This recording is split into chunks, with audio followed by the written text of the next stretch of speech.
Shalom, Perajot. Estimada audiencia, el día de hoy vamos a hablar de un tema muy, pero muy importante. El tema de hoy es, ¿qué es seguir a Yeshua? ¿Qué es seguir a Yehoshua? Voy a desglosar el tema en algunos puntos. Primeramente, vamos a ver un concepto básico. Seguir a Yehoshua no es aceptar un dogma, no es solamente rezar o cantar, o solamente sentirse espiritual. Seguir a Yehoshua significa alinear tu vida con sus enseñanzas y ejemplo, bajo su autoridad, paso a paso. Implica teshuvá activa, es decir, cambio de dirección y prioridades. Arrepentimiento, pues. Implica disciplina y práctica, implica transformación del pensamiento y la acción desde el interior. Veamos ahora la diferencia entre creer y seguir.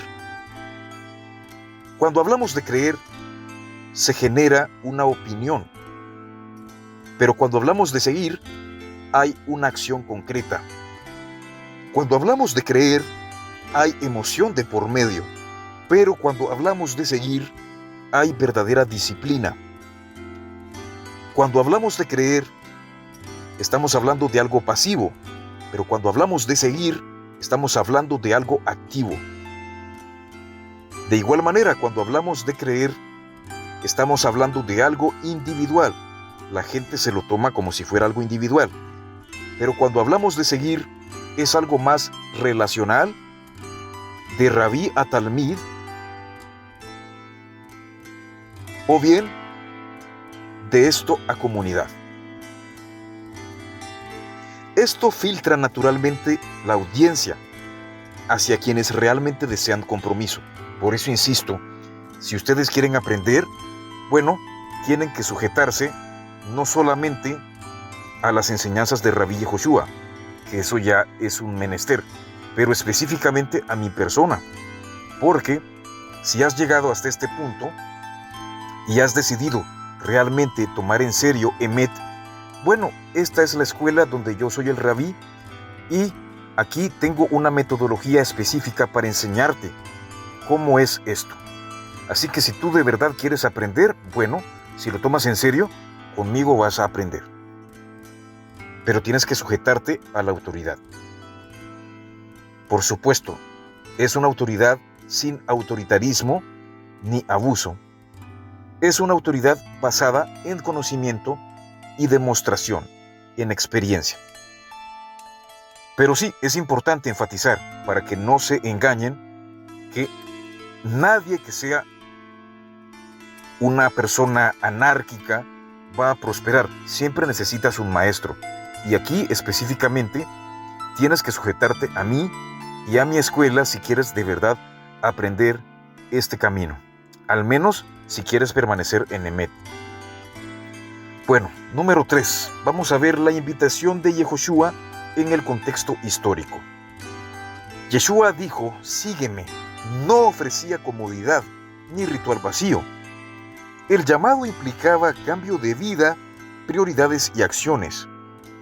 Un ejemplo histórico sería el de los propios discípulos, pues los talmidim de Yehoshua dejaron pesca, comercio, familia temporalmente y aprendieron a vivir la ética del reino.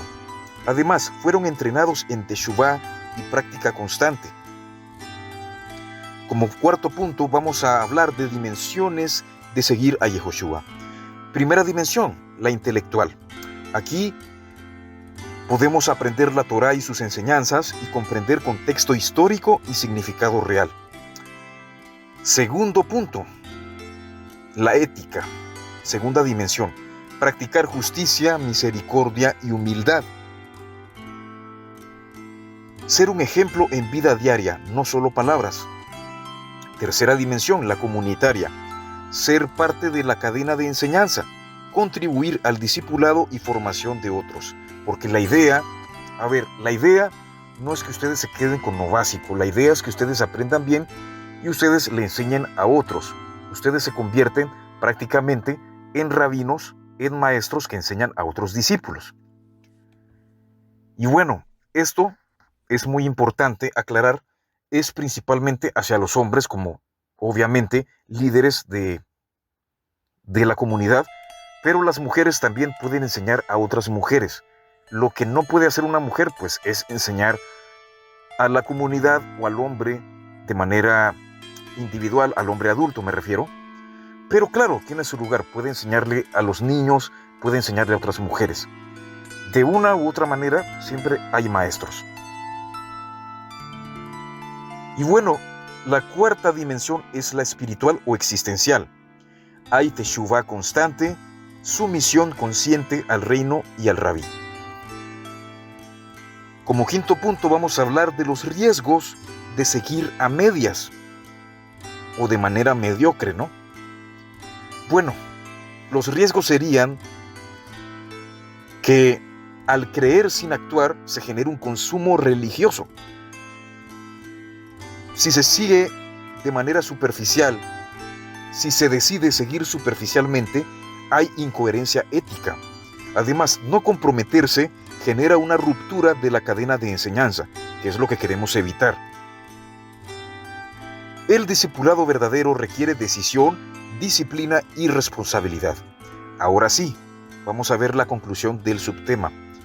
Seguir a Yehoshua no es un título ni un sentimiento. Es una transformación integral que abarca mente, acción y ética y se manifiesta en la práctica del reino.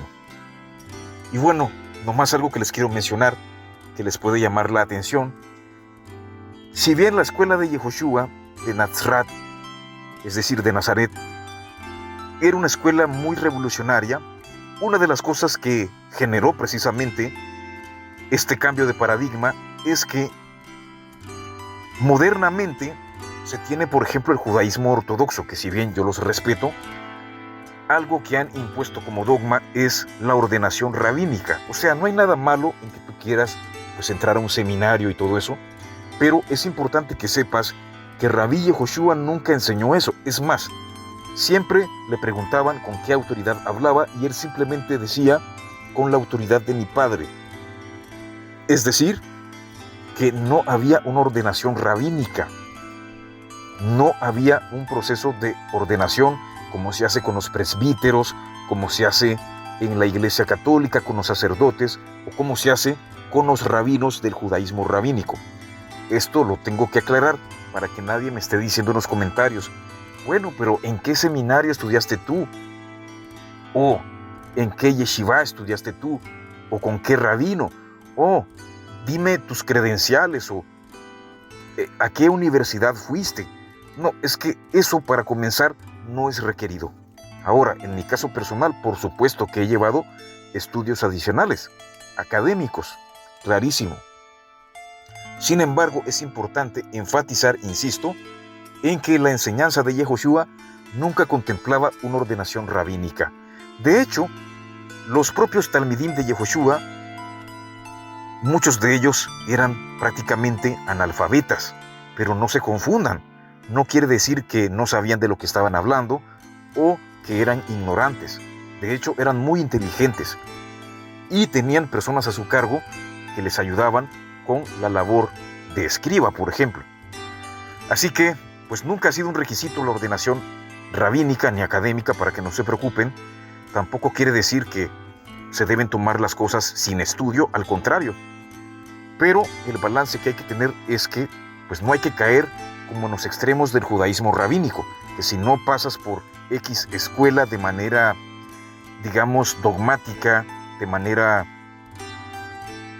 académica o por la ordenación que ellos imponen, pues te dicen que no es válido. Pues no, estimados hermanos, la verdad es que Rabí Yehoshua nos vino a enseñar con una escuela muy diferente, muy práctica, muy pragmática y a la vez muy fácil en cuanto a estructura básica.